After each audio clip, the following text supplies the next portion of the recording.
Preso à minha classe e a algumas roupas, vou de branco pela rua cinzenta. Melancolias, mercadorias espreitam-me. Devo seguir até o enjoo? Posso, sem armas, revoltar-me? Olhos sujos no relógio da torre. Não, o tempo não chegou de completa justiça. O tempo é ainda de fezes, maus poemas, alucinações e espera. O tempo pobre, o poeta pobre fundem-se no mesmo impasse. Em vão me tento explicar, os muros são surdos. Sob a pele das palavras há cifras e códigos. O sol consola os doentes e não os renova. As coisas, que tristes são as coisas, consideradas sem ênfase, vomitar esse tédio sobre a cidade. 40 anos e nenhum problema resolvido, sequer colocado, nenhuma carta escrita nem recebida. Todos os homens voltam para casa. Carlos Drummond de Andrade. Olá, pessoal. Tudo bem com vocês? Bem, gente, esse poema que nós acabamos de escutar, do Carlos Drummond de Andrade, nos traz uma questão muito importante para começar a análise dessa aula de hoje. A Era Vargas, que inicia com a Revolução de 30, é uma ruptura em todo o período que vem anteriormente, desde a proclamação da República. A instauração de governos oligárquicos com Vargas começa a ser rompido e começa uma nova fase na história política e econômica do Brasil. O poema de Drummond, inserido dentro do contexto da Semana Modernista, acontecida aqui no Brasil em 1922, está questionando e instigando para que se acabe com todo esse período que estava se vivendo. Algo importante para ressaltarmos é que a chamada Revolução de 1930, na verdade, não poderia ser considerada como uma revolução, gente. Revolução pressupõe mudança na estrutura.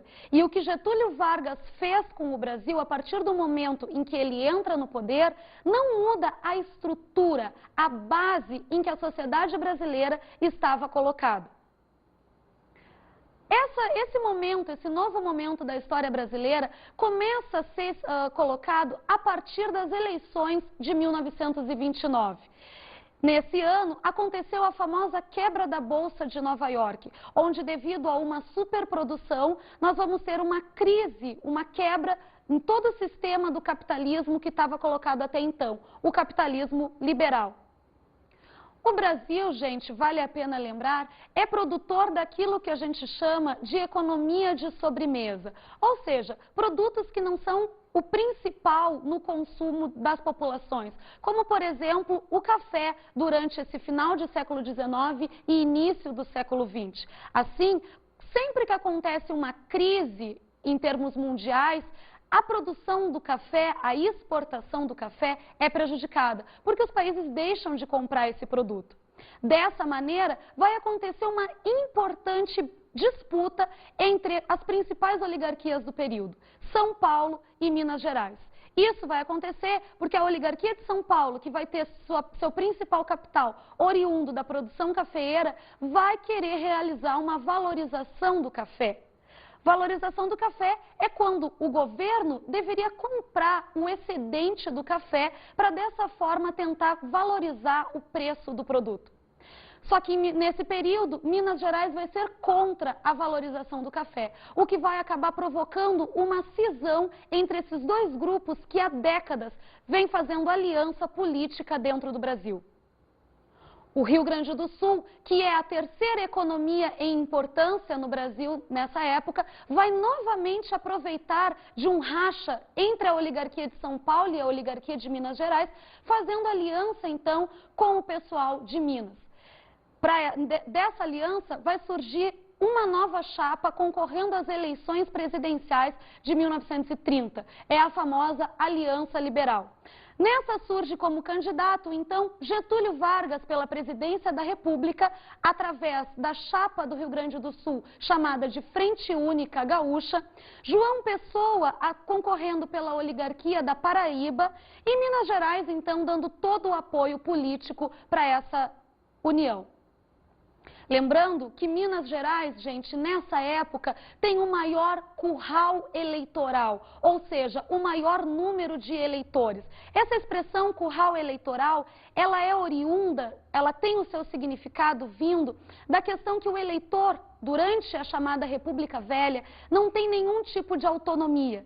Ele está preso numa espécie de curral, fazendo o que o coronel da sua localidade iria mandar. As eleições são extremamente fraudulentas nesse período no Brasil. O resultado das eleições de 1930, então, foi a vitória do candidato paulista Júlio Prestes. Seja por sistema fraudulento ou não, o fato é que Júlio Prestes acabou vencendo. Mas a Aliança Liberal vai ter uma forma de reverter esse fato. Antes mesmo da posse de Júlio Prestes, João Pessoa vai ser assassinado na Paraíba. Mas algo importante de se colocar, gente, é que o assassinato de João Pessoa teve um caráter extremamente pessoal. Nada de político teria envolvido o assassinato de João Pessoa. Mas Getúlio Vargas, liderando então a Aliança Liberal, vai acabar transformando esse assassinato, usando desse assassinato para acabar legitimando o golpe que ele pretenderia dar, que seria então a tomada de poder. Getúlio Vargas, dessa forma, acaba fazendo uma série de alianças políticas, inclusive com membros do antigo tenentismo ocorrido na década de 20 dentro do Brasil, para conseguir dar um golpe e tomar a presidência da República, derrubando então o Washington Luiz, que era o presidente na época. Essa foi a chamada Revolução de 30, gente. A partir de agora, Getúlio Vargas entra na presidência da República no Brasil. O governo provisório de Getúlio Vargas é o que vai se instaurar assim que o golpe é decretado. Provisório porque Getúlio Vargas derrubou, ao entrar no poder, a Constituição que vigorava até então, ou seja, a de 1891, a primeira Constituição republicana. Até que Getúlio escrevesse uma nova Constituição, seria então um período caracterizado por governo provisório. Como Getúlio entrou através de um golpe e como o Brasil havia passado por uma grande crise, uma crise inserida num contexto mundial devido à queda da Bolsa de 1929, uma série de articulações vão ter que ser feitas por Getúlio Vargas para ele conseguir se manter no poder. As soluções que Vargas encontra, então, vai ser basicamente aliança política. Em primeiro lugar, Vargas vai acabar dando uma série de benefícios para os principais apoiadores do seu golpe, como, por exemplo, os tenentes. Dessa forma, ele vai acabar afastando do poder todos os governadores que estavam no período até então, para que ele não sofresse nenhum tipo de ameaça de golpe, e acaba colocando o que a gente chama de interventores estaduais. Ou seja, pessoas que o próprio Vargas confiava e indicava para as províncias dentro do Brasil. Os principais beneficiados com os cargos de interventores estaduais foram antigos membros do movimento tenentista. Isso porque eles haviam sido fundamentais para Vargas conseguir dar o golpe em 1930. Outra questão que Vargas procura solucionar para se manter no poder vai ser o problema econômico. Isso ele vai acabar tentando resolver através de incentivos para novas áreas econômicas, não apenas para a área agrícola ou não apenas para o café brasileiro. Vargas vai começar a dar uma série de incentivos para a industrialização já nesse período. Outra questão importante é o apoio que Getúlio Vargas vai buscar no operariado brasileiro. Desde a campanha presidencial em 1930, Vargas já vem prometendo leis trabalhistas em benefício do trabalhador.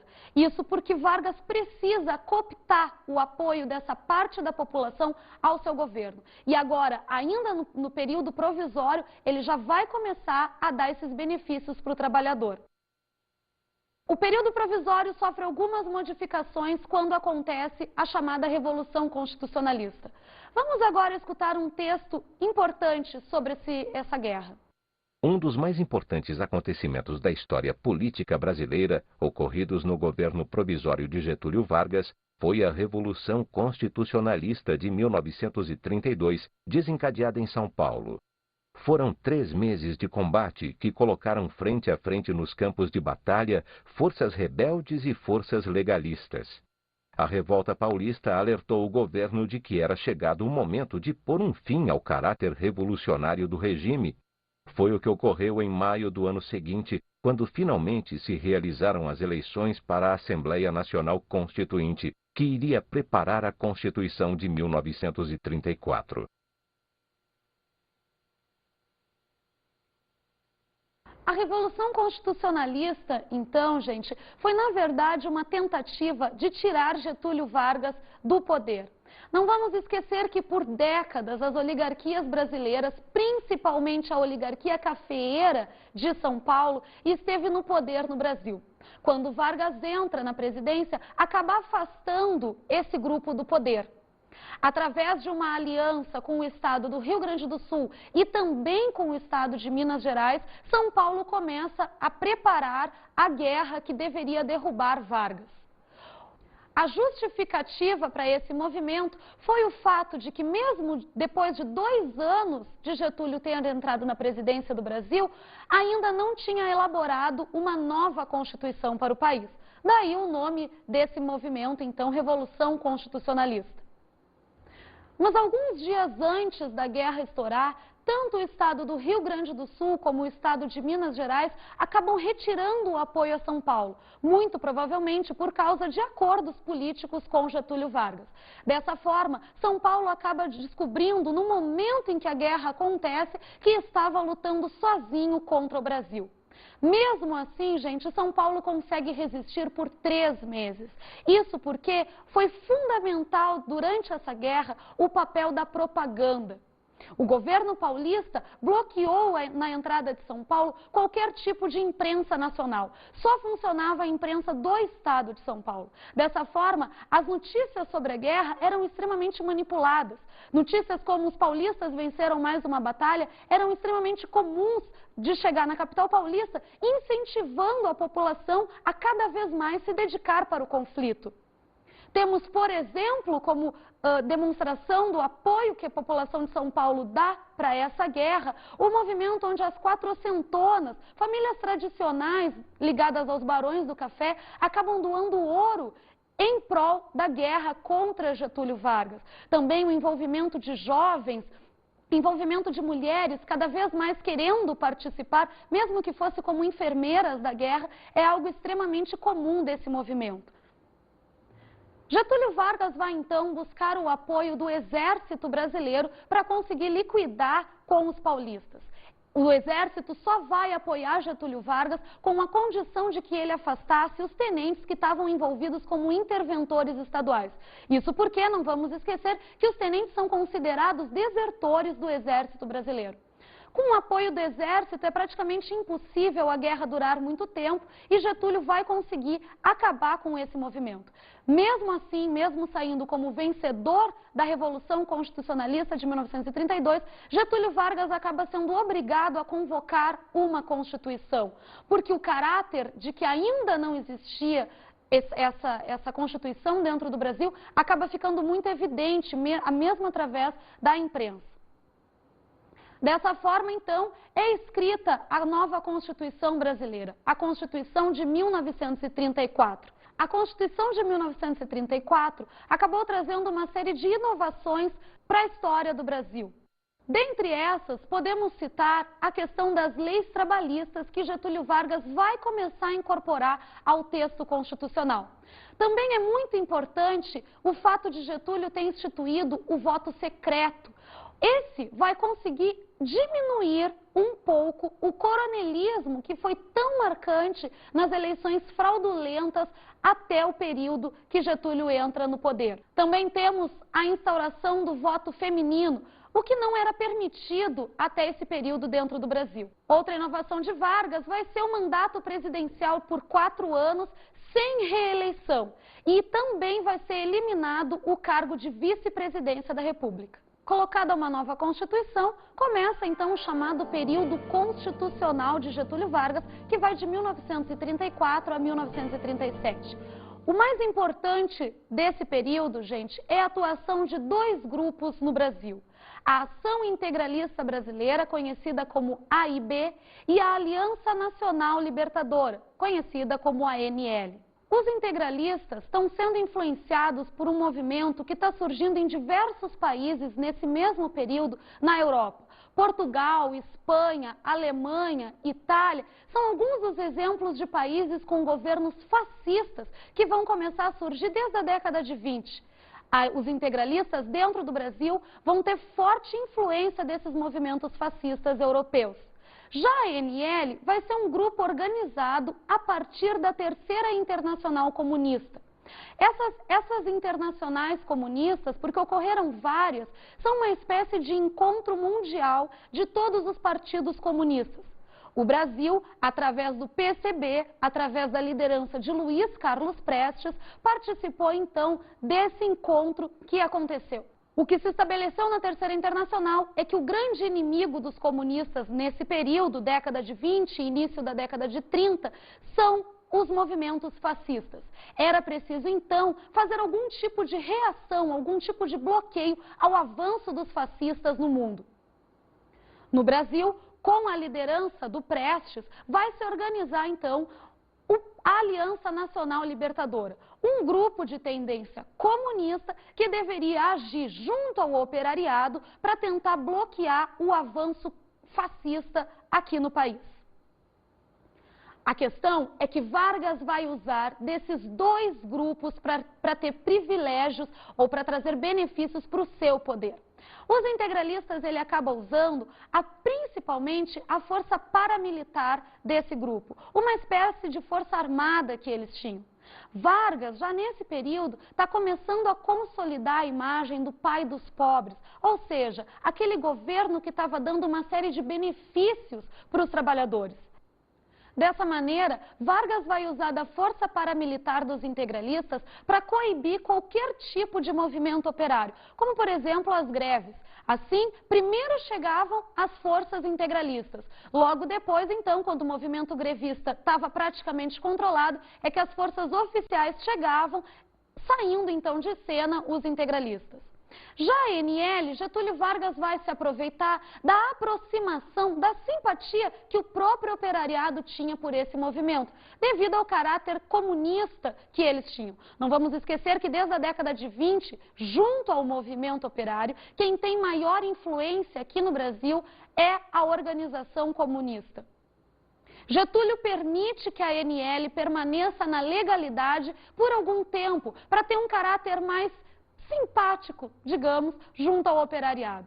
Quando isso não é mais do interesse de Getúlio, ele simplesmente coloca a ANL na ilegalidade. Contra isso vai acabar acontecendo o que a gente chama de intentona comunista, que foi um movimento isolado, acontecido em alguns locais dentro do Brasil, como, por exemplo, no Rio de Janeiro, e em Pernambuco e no Rio Grande do Norte. Mas foram rebeliões isoladas, gente. De forma alguma, houve uma real ameaça de tomada do poder por parte dos comunistas. Mas Vargas vai acabar usando desses movimentos para começar a instaurar dentro do Brasil aquilo que a gente chama de temor vermelho. Colocar um medo na população de que os comunistas efetivamente poderiam tomar o poder. Dessa forma, por 2 anos, Getúlio Vargas consegue governar o país em estado de sítio, ou seja, com uma praticamente total redução dos direitos civis do cidadão. Um episódio importante que marca a nossa história nesse período é o caso da Olga Benário. Essa era uma alemã judia e comunista que viveu nesse período. Olga vivia na Rússia, trabalhando para o Partido Comunista, onde ela acaba conhecendo o nosso líder do PCB, Luiz Carlos Prestes, e vem com ele para o Brasil. No momento em que acontece a intentona comunista, Olga Benário é presa e é entregue para a Gestapo, a polícia nazista alemã. Olga Benário vai ser morta, então, algum tempo depois, dentro de um campo de concentração nazista. E o Luiz Carlos Prestes, por sua vez, vai ficar preso aqui no Brasil até 1945. A situação política no Brasil começa então a ser modificada em 1937, quando o Congresso brasileiro se nega a renovar por mais uma vez o estado de sítio. Só lembrando que a cada 6 meses um estado de sítio deve ser renovado quando é instaurado. O Plano COIN vai ser a nova estratégia que Getúlio Vargas vai usar, então, nessa conjuntura da negativa de renovação do estado de sítio por parte do Congresso brasileiro. Essa seria a descoberta de um plano secreto dos comunistas dentro do Brasil, onde tentariam assassinar os principais líderes políticos, inclusive Getúlio Vargas, para que conseguissem, então, tomar o poder. Novamente, através da ameaça comunista, através do chamado temor vermelho, Getúlio Vargas consegue legitimar um novo golpe no país. Com isso, ele consegue então decretar um Estado novo dentro do Brasil, que vai ser o período ditatorial de Getúlio Vargas. Para entendermos um pouco melhor sobre esse período que chamamos de Era Vargas, é importante nos perguntarmos quem, afinal, foi esse homem Getúlio Vargas, o maior estadista da história do Brasil. Para começar, podemos colocar que Getúlio nasceu no município de São Borja, no atual estado do Rio Grande do Sul. Getúlio era um latifundiário, um oligarca, como tantos outros dentro do Brasil. Sua educação foi feita na Faculdade de Livre Direito de Porto Alegre, onde hoje fica a atual Universidade do Rio Grande do Sul. Vargas se formou politicamente dentro do PRR, Partido Republicano Rio-Grandense, que tinha na sua base doutrinária uma filosofia francesa chamada de positivismo. O positivismo foi criado por Augusto Comte e pregava que toda a sociedade deve chegar ao estágio positivo. O estágio positivo seria o momento de maior desenvolvimento que alguma sociedade pudesse chegar. Mas para que se alcançasse o estágio positivo, era necessário um governo extremamente forte, controlador, que guiasse a sociedade até esse pleno desenvolvimento. Daí é que vem o lema da bandeira brasileira: ordem e progresso. Ordem, um governo autoritário, centralizador, e progresso, então, esse desenvolvimentismo, esse estágio positivo de uma sociedade. Não podemos estranhar o fato de Getúlio Vargas ter tendências autoritárias. Ele foi criado na base doutrinária do positivismo. Mas é importante colocar que não é apenas o caráter autoritário o que marca o governo de Getúlio Vargas. Getúlio também é influenciado por questões que estavam aparecendo na sua época, tanto na América Latina quanto na Europa, como, por exemplo, o dar as leis trabalhistas para o operariado urbano. Também a questão do populismo, são todos fatores que vão marcar o governo de Getúlio Vargas. Vamos agora dar uma olhadinha nas nossas dicas de estudo, gente.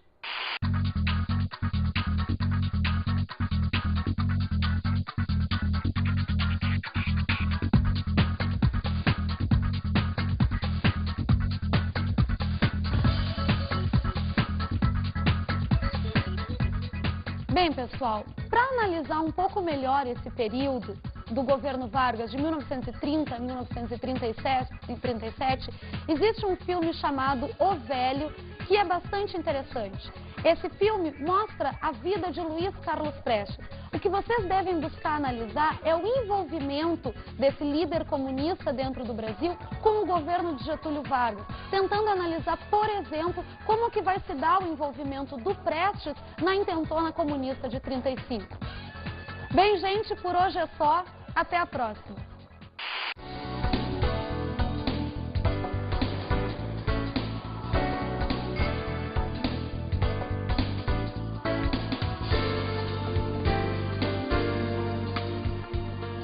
Na aula de hoje estudamos a Era Vargas, 1930-1937. Vimos o governo provisório, 1930-1934. Nesse período, o que Vargas vai tentar fazer é uma série de alianças para conseguir se manter no poder, buscando então o apoio de tenentes de parte das oligarquias, assim como do operariado urbano. Analisamos também governo constitucional, 1934-1937. O que marca esse período é o uso que Getúlio vai fazer da ação integralista brasileira, assim como da Aliança Nacional Libertadora. Getúlio consegue se aproximar do operariado e, ao mesmo tempo, coibir qualquer tipo de movimento operário. Bons estudos!